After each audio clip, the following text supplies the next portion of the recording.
We got the light head glued in, and I applied some triple expanding foam on the inside to act as a strain relief and give it a little insulation from the moisture. I'm trying to incorporate lessons learned from the first one into the second one, and on this second one, number one, I cut it with a bandsaw, and that was much easier.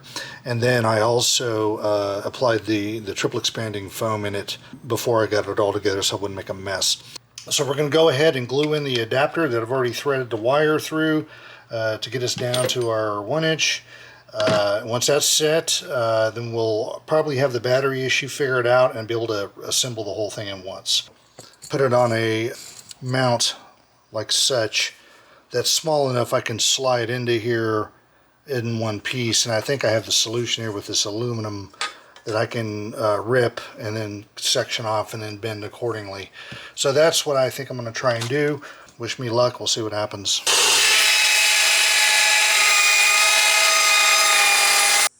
I cut that aluminum with the bandsaw into a strip and then bent up the ends in my vise, drilled a hole in one end for this switch, and then I was able to fasten the battery holder to it with a screw and some sealer there. So this is going to act as one unit. So the plan for this is it's going to fit in there with just the switch sticking out of the top, and then I can put the cover on like this, seal it up, and go gigging with it without worrying about water getting in. Then when I'm done, I could take the lid off and then pull this out and then charge it or recharge it in one of the chargers here. Notice I drew that line. I've taken some small piece of PVC, cut a notch in it so I can compress it, and that's what's in there now, as you can see. So basically what I'm going to do, put some glue down on the inside, take this, press that down using this to the distance I need it, or the depth I need it, and then we're done. Okay, let's see if this works. Hopefully it will. There we go. Perfecto. Now we're going to do a little assembly. In order to finish wiring this up, we'll have to start putting it together. We're going to go ahead and stop using this solid core wire at the handle, because solid core wires are really not meant to be flexed a whole lot. It's more for firm installations, fixed installations, things like that. So what we're going to do is we're going to go into the handle, and then I'm going to switch over to this charger cable cord. This is meant to be flexed all the time, without any kind of problems in connectivity. So that's what's going to allow us to pull out our battery pack and get it recharged whenever we need to, and then we can put it back in. First part of the assembly, we have a 1-inch pipe here at exactly 36 inches long. It says right there. See, that's how I cut it. We're going to feed the wire through, put some glue. I've already sanded the tip and the inside of that. We're going to assemble that part, and then we'll have the wire coming out the other end for further assembly. Just give it a little smear around it down, and then press in. Done. The handle has to be perpendicular with the light curve here so that you can spin it in the water without too much effort and just with your wrist. So you have to get that lined up before you put the glue on, and sometimes it's a little awkward. Okay, we got some assembly done here. We got our long 1-inch pipe installed. This is 36 inches all the way up to the T and the handle. We have the red and white install wire, hookup wire going all through this tube, and then out through this handle here where I joined it to the green charging cable wire, because that's what's flexible, and then it comes back, goes up through the handle, then comes out to the battery unit. Got this done last night. Basically, I just ran this green wire up. I drilled a hole in the bracket here to add a little strain relief. Came up through one of the lugs, broke out the other wire to the other side, and then used some sealant here to secure the black wire up alongside the battery here.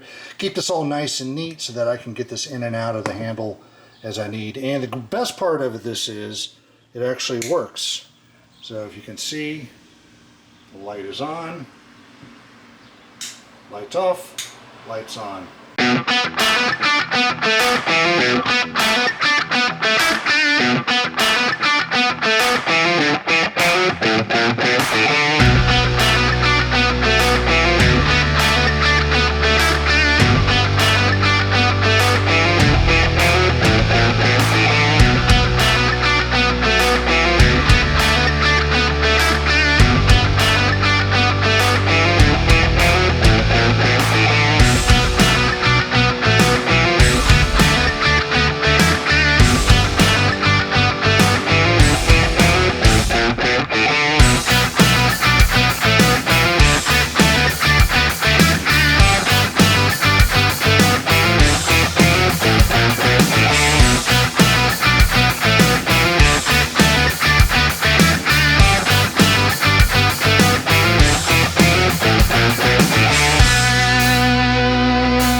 Okay, one of the things you have to do after making a new Flounder light is you have to test it for watertight integrity. We're going to have this in here for about 5 to 10 minutes, and then we'll pull it out and see if any water comes out of the inside, and this will verify that we've done a good job sealing up our light head here. I think it's okay. This is the second light I made. The first one I had some leaks and I had to go do some patching, but I didn't put a lot of glue on the first one in case I had to take it back apart, so that's kind of the problem there. But anyways, the second one looks much better. I think it'll be great. Okay, this is the final product of my second attempt at the light here. The first one was a prototype and a lot of lessons learned. It works well, but it's just not as neat as this one. As you can see, same deal. I used a little shorter charging cord here because it was tough to get it to kink back down in, so with it being shorter, it's easier to get it in and out. Kind of looks ugly here, but it's just functional, just to hold the cables into the side and keep it neat so they don't get beat up getting in and out of the battery holder here. As you can see, you got a battery charger that I take with me and keep these on. These apparently will go about 2 hours, which is way longer than what I need for gigging. My gigging usually is within 45 minutes to an hour, and I'm usually limited. But anyway, so all you have to do, the way this works is go ahead and install your battery, and the light works, and then bring it in. Hits that stop we put in there. Then we're able to put in our watertight cap here, and that's it. Hey, light works. Everything came out good. It's nice and light. That's what I like about it. So I'm not going to get too tired carrying it around. In the old days, you used to have to carry along a car battery, and then when it went to battery lights, even the batteries were heavy. You know, with the double A's. But anyway, the way this works is you're walking along, and you can see on the fridge here how you can move it around. Go look for the little flounders. They're going to find the flounders. It's pretty bright light. I'm kind of impressed with how bright it is. But anyway, came out really good. And go look around for a flounder in my garage. I don't think there'll be one. Got a lot of cleanup to do on my workbench. You can see my workbench is filthy. On for the next project. We're going to make the gig.